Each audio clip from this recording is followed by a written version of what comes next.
Okay, well, we're going to finish Abraham tonight.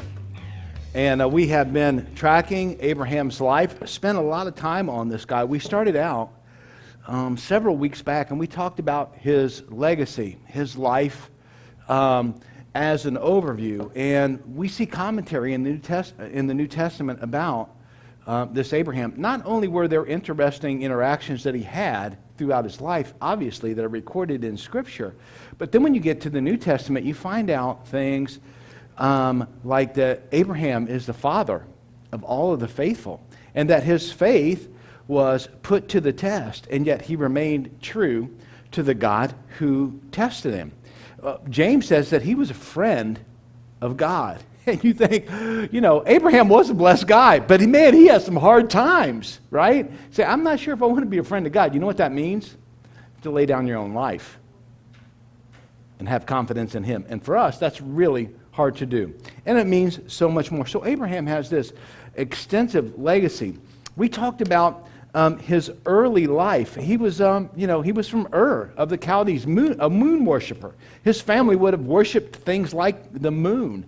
And God called he and his family out, his father and his family out. His dad made it halfway and they stopped there. But then God called Abraham a little farther to go walk the promised land, to the land that God would give him on his word. We talked about, and that was all in his early life and his call. We talked about how part of that promise not only involved the land, but also a son. And we know that he had two sons. So there's some tension there right off. We talked about his failures, his sins, and the doubts that he had, especially like with his wife Sarah when they would go down to Egypt or whatever, and he was always afraid, and it happened. I mean, it was true. It happened. She must have been very, very attractive because every time they went somewhere, kings were like, hey, we like your wife. He said, tell everybody that you're my sister, please, because she was. They shared a dad, but not a mom. So technically, they were brother and sister, but to preserve Abraham's life because they would have taken her and killed him. God had a plan for his life, and he helped then Abraham maneuver through those things. And in it all, even in his failures, God used that to strengthen his faith and his obedience and his relationship with God. We talked about all of those things. And we talked about then the outcome of that. Again, commentary in the New Testament about his faith, about God's grace on his life, even when he did fail, and about the justification that comes from God because of our faith that's modeled after Abraham's faith. When we have faith like Abraham, we can have the confidence that we too will be justified. And believe me, faith came hard to Abraham just like it does everyone else. And so, Genesis dedicates that huge portion of writing there, Moses writing about the story of Abraham, to talk about the ups and downs of Abraham's life, his early life, his call with a promise, his nearly costly mistake, when he goes down to Egypt. His rescue, he actually goes to war, gets some kings around him, fights. He runs into this crazy guy, Melchizedek. Nobody knows where he came from. He has no lineage whatsoever. And then in the book of Hebrews, he's written about. And listen, he must be greater than Abraham because Abraham paid tithe to him. But in the book of Hebrews, of course, the author argues that Jesus is greater than Melchizedek, the king of peace, or the king of Salem. So then after all of that, and time elapses, God confirms the promise to him. And then things get complicated because, again, they get tired of waiting on God's timing for things. And you know the whole story with Hagar. And maybe that's a little bit of where we are. Our Hagar is maybe compromising to try to get a deal done with the Synod. But we haven't, you can have confidence in this, we haven't compromised. As John said today, we've done everything that they've asked. And we're waiting for them now to respond. And we know that no matter what happens, God is in charge. But let me say, and what I'm going to talk about tonight, things get complicated, and sometimes you question God. And things go south for a while, but then they turn around.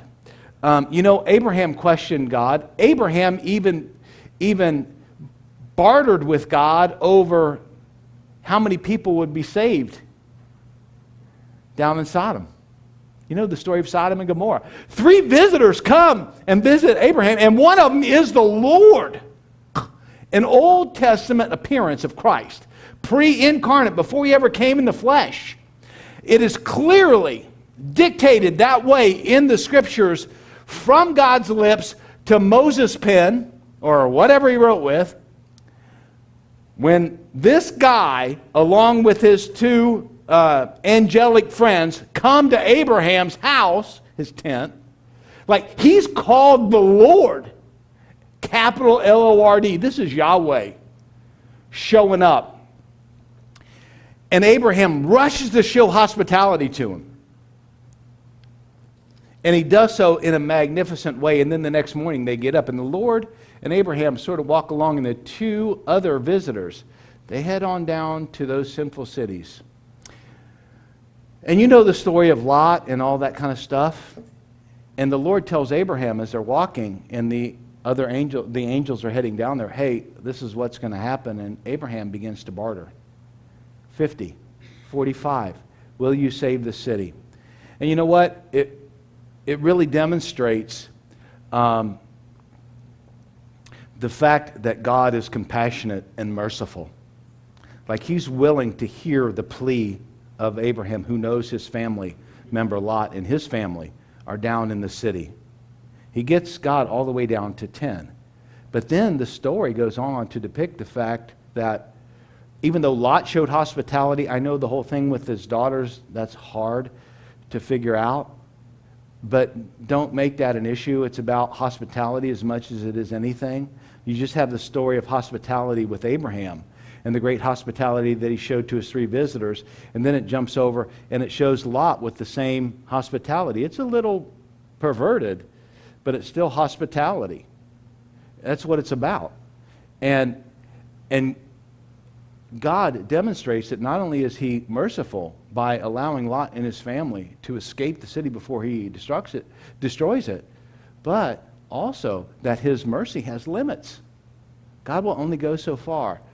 And even though the city was destroyed and the evil people there in that city were destroyed, it makes me sad to think that Lot lost his wife in all of that as well.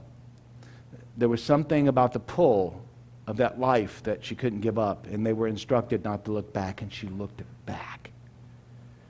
And what a warning to us. God is merciful to us, but his mercy only extends so far. It may be new every morning,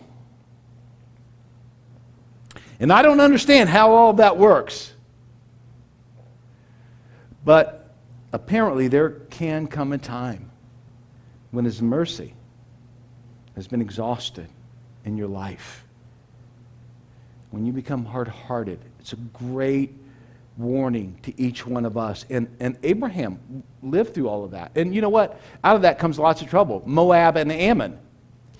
2 sons born to Lot's daughters because they think everybody on the earth is dead, or at least that's the excuse they give. And so they said, hey, let's get our dad drunk and let's have babies with our dad. Moab and Ammon, and they come back and they haunt the children of Israel for years and years and years to come. Always struggles when you flirt with the sinfulness of the past. And then we come to the chapter that we're going to look at tonight primarily, and then maybe I'll comment on the end of Abraham's life. And that's the big test that Abraham faces in Genesis chapter 22. A test always points to something much bigger than just the test. God is always working something. He's using the circumstances of life, putting us in situations, allowing us to feel certain ways, or sometimes we just assert our will and feel that way whether God desires it in our lives or not, but God puts us to the test in those times. And if we, in those times, will remain faithful, here's what happens. We learn our lesson and God gets the glory for it all. Tests are always about something way bigger than what we're going through right now. We seem to get it just the opposite. We think the test is the end. We don't know how we're going to make it. Our eyes focus constantly on the test, and we fail to see the bigger thing that God is doing. Well, that could have been the case with Abraham. So why don't you go ahead and turn to Genesis chapter 22. And I want to read that whole story and then go back and make a few observations about the faith of Abraham. Genesis chapter 22. To the Jews, this is the binding of Isaac. As chapter 21, just before this, starts talking about Abraham coming through a difficult time. He had to send Ishmael, his firstborn son, away. He lost a well. And that's life in the desert. He had lost a well. He was still in exile. Like God had promised him the land, but he was living apart from the land. He was in Beersheba. He had the son that God had promised, and he was at peace with his neighbor. So there were good things and bad things that were going on in his life. Then all of a sudden he gets his well back, and he's reminded that God keeps his promises. And Abraham commemorates that by planting a pine tree as a memorial, and he recommits his life to God at that moment. And then God turns around and does what he always does. He doesn't let Abraham camp out there. There's something else that Abraham has to do, this test that points to something much larger. But in the test, Abraham's faith comes shining through. And that's what I want to look at for the next few minutes. So, verse 1 says, sometime later, quite a few years later, God tested Abraham. He said to him, Abraham. Here I am, he replied. Abraham, that is. Then God said, take your son, your only son, whom you love, Isaac, and go to the region of Moriah. Now that's Jerusalem. Solomon got his hands on this area. Actually, it was already, part of that whole complex that David had. David had unified, Solomon's father, David had unified the north and the southern portions of Israel. And then he made Jerusalem his capital. And it was in David's heart to build the temple, but God wouldn't allow him to do that. So he started to accumulate, to acquire all of the elements that they would need to build the temple. But it fell on his son Solomon. And Solomon would actually build, traditionally, the temple on Mount Moriah, on this very place that God had called Abraham to. God said, take your son, your only son, whom I love, Isaac, and go to the region of Moriah, that's Jerusalem. Sacrifice him there as a burnt offering on a mountain that I will show you. Now imagine this. Abraham has already lost one son. And now God is asking him to lose another. But this time he's going to take an even more active part in doing this. Take him, sacrifice him on the mount. But Isaac is a son of promise. All of Abraham's hopes are in this son. How hard would that be? Early the next morning, verse 3 says, Abraham got up and loaded his donkey. He took with him 2 of his servants and his son Isaac. When he had cut enough wood for the burnt offering, he set out for the place God had told him about. Now get this, verse 4. On the 3rd day, Abraham looked up and saw the place in the distance. Now, talk about, at this moment, the potential for fear. Abraham, on the 3rd day, walking, he looks up and he sees the mountain where he's going to take his son up in a short time, and he's going to take his life at God's command. I mean, can you imagine that as all this reality is settling in on him, and then you see the very place where your son is going to give his life at your hands? This is incredible. And I want to tell you, in this world, human sacrifice was a reality. Abraham was a friend of God, yes, but he didn't understand everything that God was doing. So this test is real. When he sees that mountain, I think it becomes even more real all of a sudden. It's like something is coming down the road, and you kind of think, worry, whatever about it for a little while, but then when it actually is upon you, the terror really strikes. This visual picture of the mount where Abraham is going to take his son. So he'd cut enough wood on the 3rd day. Abraham, then he looked up there walking. He saw the place in the distance, and he said to his servants, "Stay here with the donkey while I and the boy go over there. We will worship," and this is an incredible statement, okay? "We will worship, and then we will come back to you." You're like, what in the world is going on? We don't really find out until we read about it in Hebrews, what's going on in Abraham's mind. I mean, he'd already given up one son, but this was the son of promise.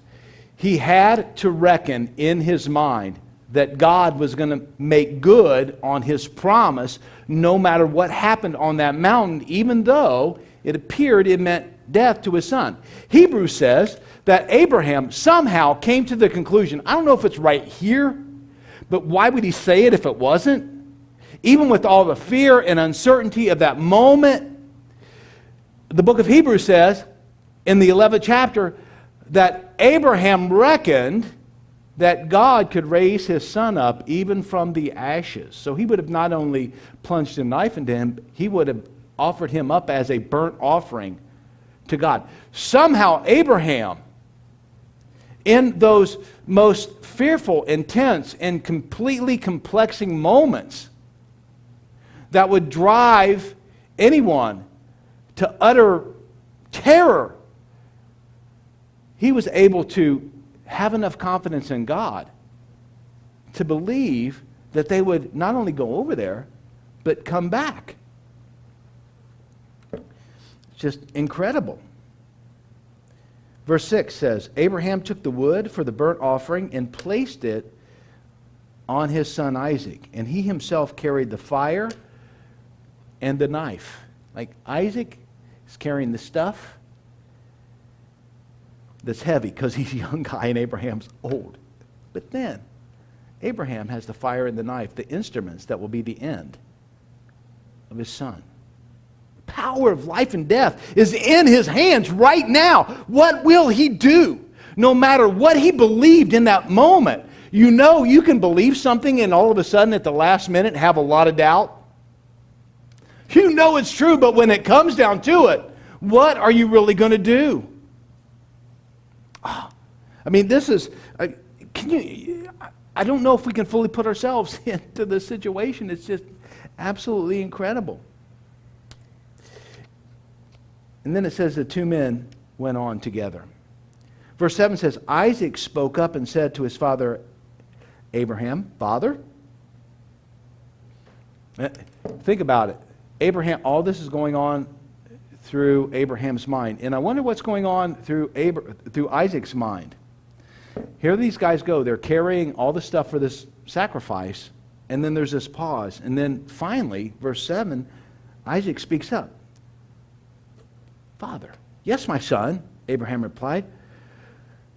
The fire and the wood are here, Isaac said, but where is the lamb for the burnt offering? And I think Abraham must have thought, well, I was waiting for this. That's a really good question right now.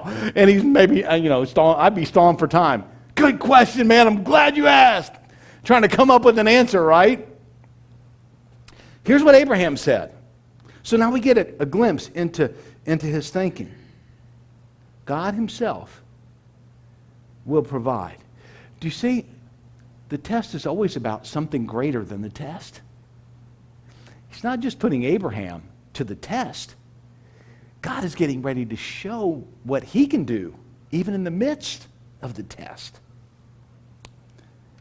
God himself will provide a lamb for the burnt offering, my son.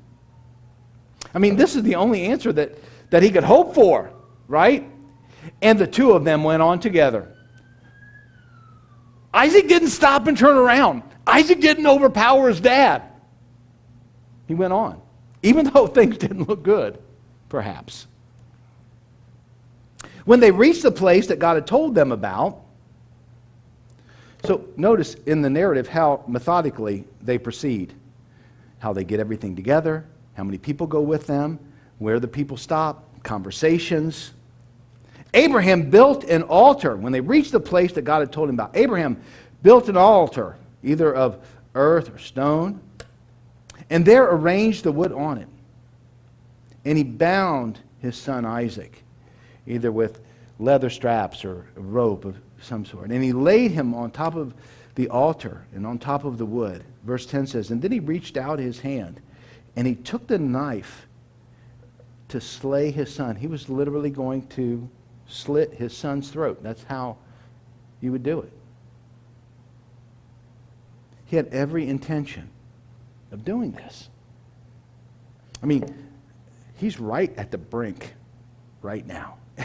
Sometimes that God knows you're not tested until he takes you right to the brink. He's got something bigger than the test for you, but he has to get you to the brink. And if you keep on shunning the brink of the test, God can never get you there and do in your life what he wants to do. And I don't understand all of that. Preachers don't have the answer. Nobody does. That's where faith comes in. It makes no sense from our perspective, but God has another perspective. And there's Abraham. He's ready to cut the throat of his son. And then verse 11 says, this is real. But the angel of the Lord, guess who that is? An Old Testament appearance of Christ again. This guy keeps showing up in Abraham's life. So let me say this. If you're a person of faith, don't be surprised if Jesus shows up quite often. And if he's not showing up, he's either putting you through a test or you're not living right. Not for me to say. Lord, show up in my life. Better start living right, Joe. Angel of the Lord, all of a sudden called out from heaven, Abraham. Because of the repetition, you see that there's an urgency which gives rise to the truth that Abraham is really getting ready to do this. All of a sudden, the angel of the Lord calls out, Abraham, Abraham, here I am. He replied. Second time he did that in the narrative. Do not lay a hand on the boy, he said. Do not do anything to him. Now I know that you fear God because you have not withheld from me your son. That's the test.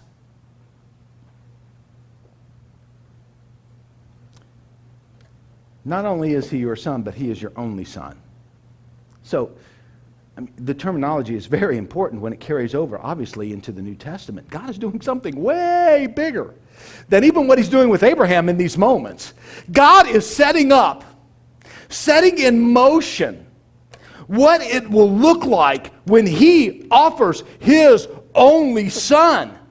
All those years, 1,800 years before Jesus shows up on the scene. And it's Jesus, get it? It's Jesus who stops him, knowing that he's going to be the one to take Isaac's place. Man, I mean, this is an incredible narrative. You got to believe this stuff.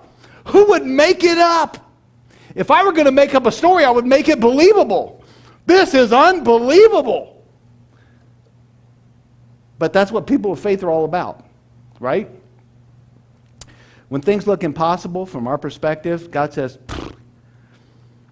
I got this. With man, as far as salvation goes, for sure. With man, things might be impossible. But with God, all things are possible.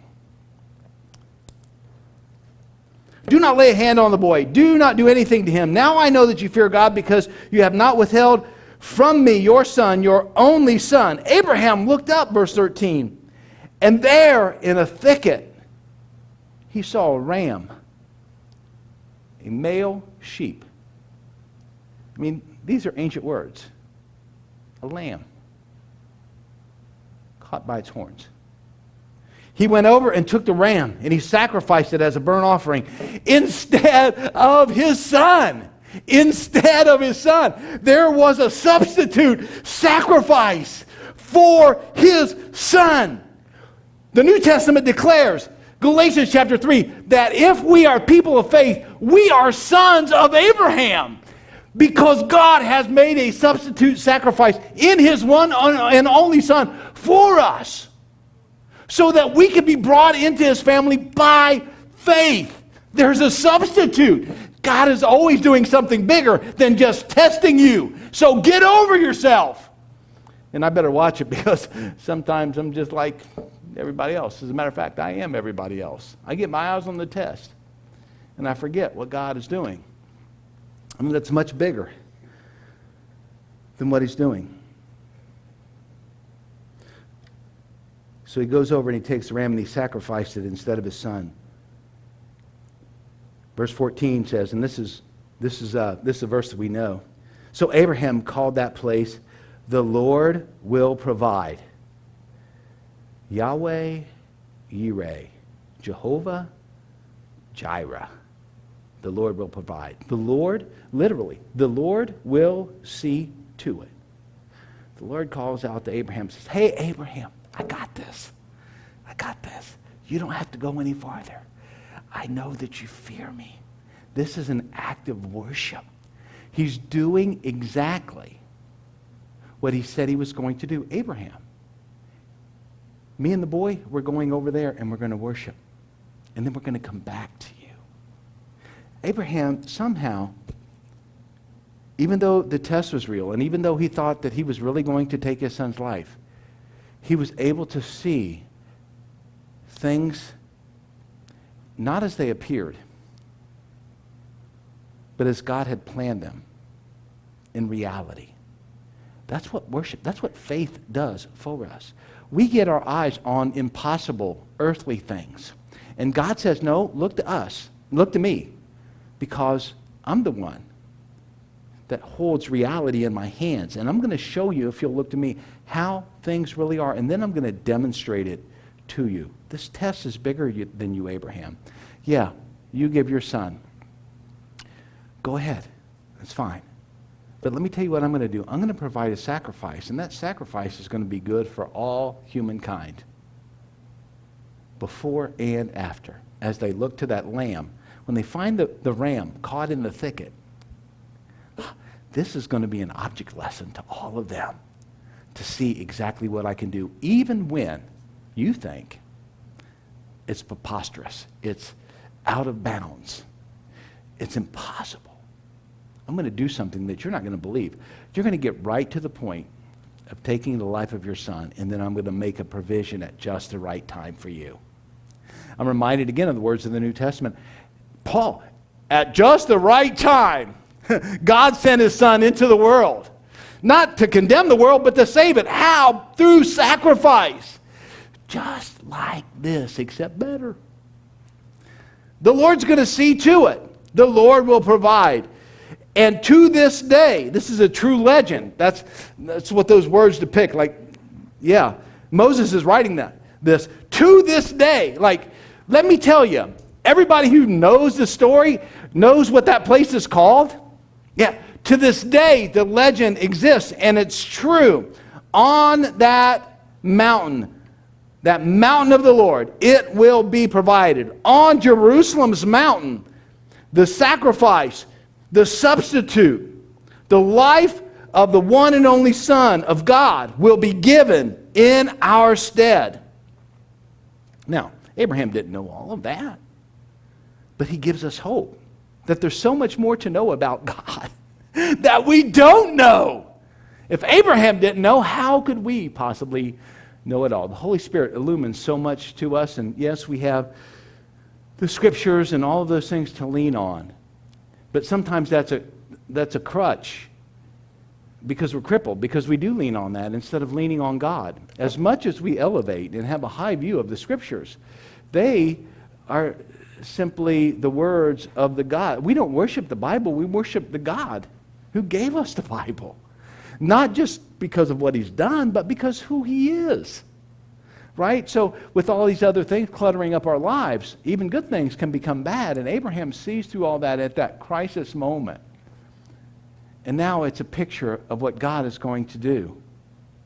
He stops Abraham because there could be no sacrifice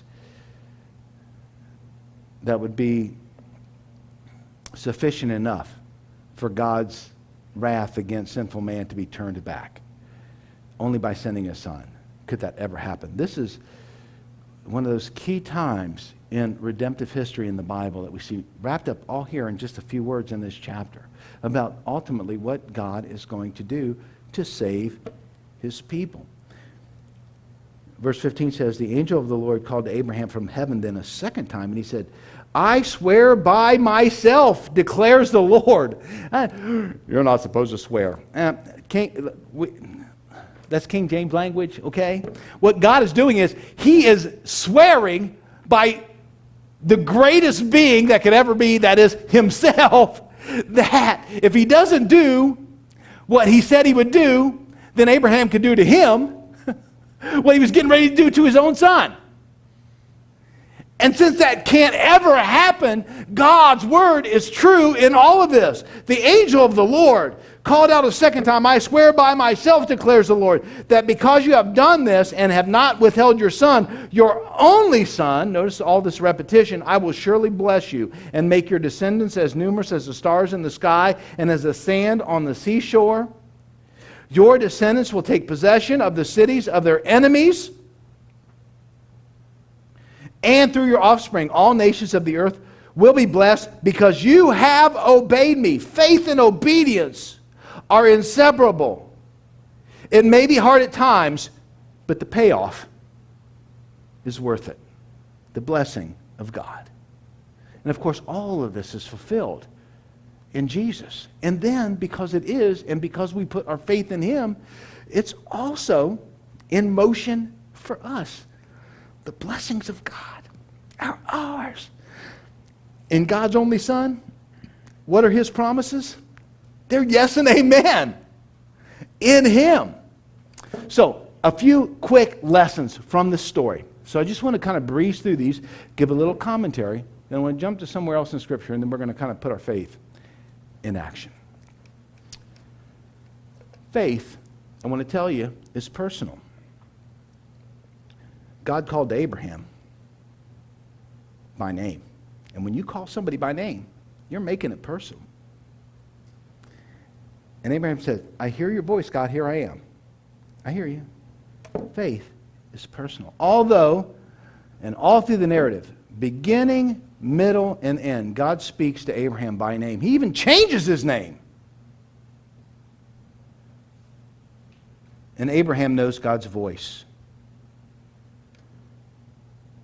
Because faith, real faith, allows you to hear God for yourself. You don't have to hear what He's saying to you from anybody else. Unless you're not listening. Then somebody else might have to tell you. But the emphasis here is on the fact that real faith allows you to hear God's voice when he calls your name, just like he did Abraham, our example. Faith is personal. Also know this, faith will be tested, otherwise it's not faith, right? Could just be a fad, the latest teaching coming down the pipe. Faith will be tested. It is not as if God hadn't tested Abraham before all of this, but he's never tested him like this. He wants Abraham to know everything that you do, you can't do it on your own. You need utter dependence upon me. You have to actually give up ownership of the promise. That's part of the test. As a matter of fact, the test always comes probably at the most inopportune time, but there's always a timing to the test. Sometime later, the text says, the next morning, on the third day, there's always a timing for a specific test in our life. And then the test is, will you relinquish? There's a timing and then there's a relinquishing. Will you give up control? Will you give up holding on to the promise, forsaking it, for me, God would say? Like, is your promise more important than me? God had, in the text, up to this point, in the narrative, made promises to Abraham over and over and over again. He had endured so much trouble and strife in his own home, lost one son over it all. Now he's getting ready to lose another son. And God still says, as valuable as this promise is, that are yes and amen, as it turns out, in my son, the guy who's calling to him in this narrative, they're not as valuable as I am in your life. Faith always trusts in God, not in his promises alone. Even though God is always true to his word, he swears upon himself. That is true. But he doesn't want you chasing after the promise. He wants you chasing after him. That's the goal. A test is always bigger than the test itself. Faith is a journey. All through Abraham's life, like he's a young guy. He's middle-aged and he's traveling. He gets a little older. God makes him a promise. He keeps on getting older. Keeps on going from here to there. He lives in tents his whole life, never stopping. Always a traveler. Always a sojourner. The Christian faith. It's always a journey. That's Abraham's story. It never ends. And you never quite arrive at the promised land, right? You never quite get there. That's why it's faith. That's why your faith has to be tested. It's not about the promise. It's about knowing God. Faith is a journey. You may not always know where you're going, but you know who you're following. And that's the important thing. Faith is hard work. I know, it seems like faith and work shouldn't go together, but James puts them together. Works pretty well. It's the evidence of your faith. Your work actually is. Abraham had to take his son and 2 servants to share in the work of making the sacrifice happen. And I think a lesson there is that we all need help along the way. That's why we have church. That's why God puts people together, because we all do indeed need help along the way, even in our faith, in our journey. Someone to come alongside and help. Someone to share common struggles, like Tom and Mary Lou and what they have been going through and how they testify today. Tom hears a sermon about, belonging to a church. He said, I put my name on the line. That means I belong to you. Tom's over 80 years old, and he stood here and he said, I belong to you. But then he said, you belong to me too. This whole thing about faith means that we do it together. That's God's plan. The ecclesia, that's New Testament word, the called out ones, the kahal in the Old Testament, the very people of God who live and move together, surrounding, pointing to, looking at the God who is their salvation and deliverer. It's hard work. Faith hopes. Even though the promise is not the goal, faith always hopes in the promise. We do it together, but sometimes we have to do it alone. Abraham went alone with his son, the sacrifice up on the mountain. It always hopes in the promise. Hope in the promise is all we have. That our kids, and we learn this from the text. Faith is the promise that we all have, that our kids will carry on the faith that we impart to them. Now, Isaac is not necessarily known as a man of faith, but in this instance, he was, and he had struggles, a lot of them, but in this instance, he captures the essence of his father's faith, even when he knows maybe it doesn't look good, and even when he hears his dad say, after he questions his father, I see all this stuff, where's the sacrifice? The Lord will provide. Abraham, in faith, looked for God to act on his behalf. And Isaac, it says the two went on together. Isaac went on. He couldn't live on his father's faith, but he could be inspired by his father's faith so that someday he could have his own faith. And he was a man here. I mean, it's time for him to grow up and have his own faith. And that's the hope for our own children. That we will live in such a way, a life of faith, that our kids will see that and be inspired to do the same. Maybe even in spite of us and our failures. We want our kids to have faith, and we model that faith like Abraham did for Isaac. Because Abraham never lost faith in the promise. Faith produces consistency. This was like Abraham's part. He had come too far to quit or to waver now. And it was time for him to pass that faith on. Because faith, real faith, keeps you from wavering. Faith builds you into a person of resolve. You may be building an altar that will be the place where your promise dies, but you build the altar anyway. Consistently.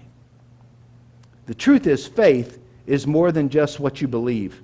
It's how you act because of what you believe. It disciplines you to maturity over time so that you're not easily shaken by the bumps of life. As a matter of fact, faith helps you to roll over the bumps in life. They may slow you down, but you keep on going. Faith is contagious. This is Isaac's part. Isaac was on stage. Would he be faithful? The choice was his. He had watched his father. Now it's on him. He could have resisted. Abraham is old. Isaac is a young man.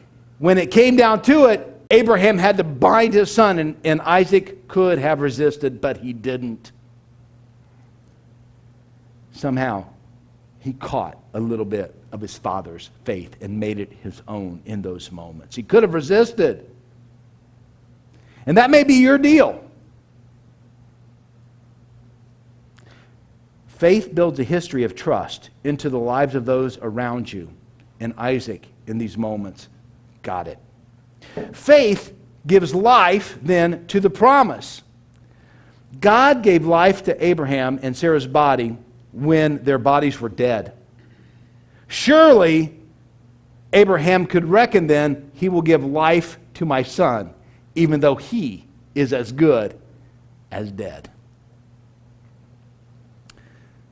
Because God has made me a promise that through this son, all the nations of the world would be blessed. That you wouldn't even be able to count my sons and daughters. They would be more numerous than the stars in the sky or the sands. Believe me, there was a lot of sand. You couldn't count it all. Abraham, through faith, kept the promise alive. Faith gives life, as a matter of fact, to the promise. Faith says, hey, Abraham, you didn't begin it, God did, and he'll finish it. He's the author and finisher of our faith. Abraham's promise was resurrected because of his faith, because of the God of his faith, actually.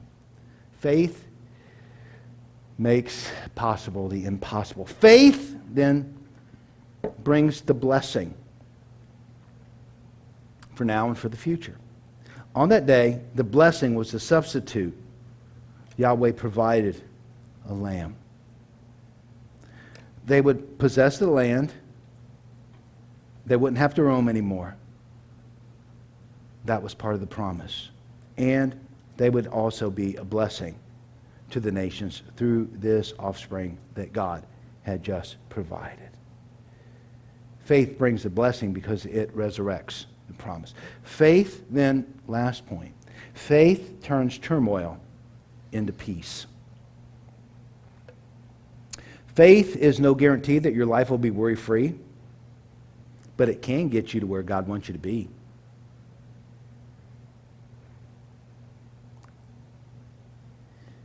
Abraham, the father of the faithful, faced many crises, but this was the greatest.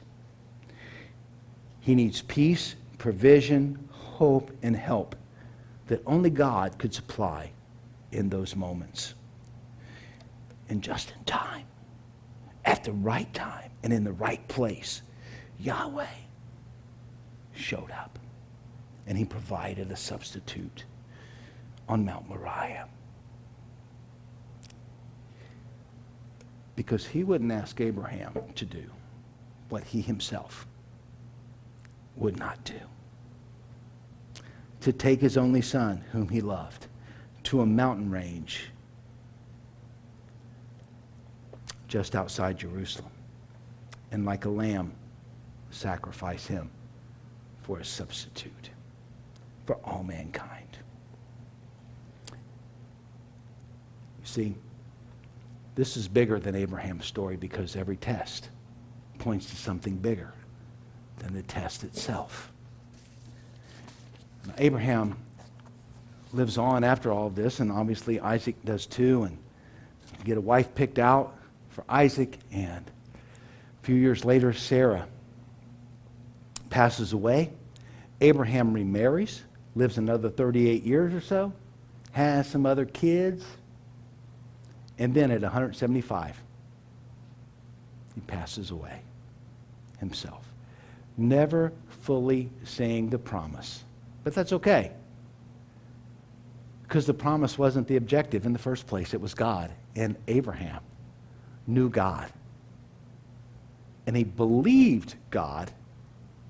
And because he believed God, God credited to his account the righteousness that belongs to God alone, so that Abraham is now with the substitute, the very one that called out to him. That's the object, not the land, not all these kids, but the possession of God. It's not that Abraham possessed God, but that God possessed Abraham. And that's what faith does. Faith allows God to possess us. We get it backwards. But we don't possess God. He possesses us. And that's a true test of lasting faith. Will God? That's what's bigger than the test itself. Will God possess us? Will we give our life over to him? Will we lay down our lives for him? And that's what he's asked us to do. Lord, that whatever your plan is for us, that you're going to bring it to pass. And as it stands, that even though there could be days when we doubt, and we're not sure what to do, that Lord, you'll work on our behalf. Work in the heart.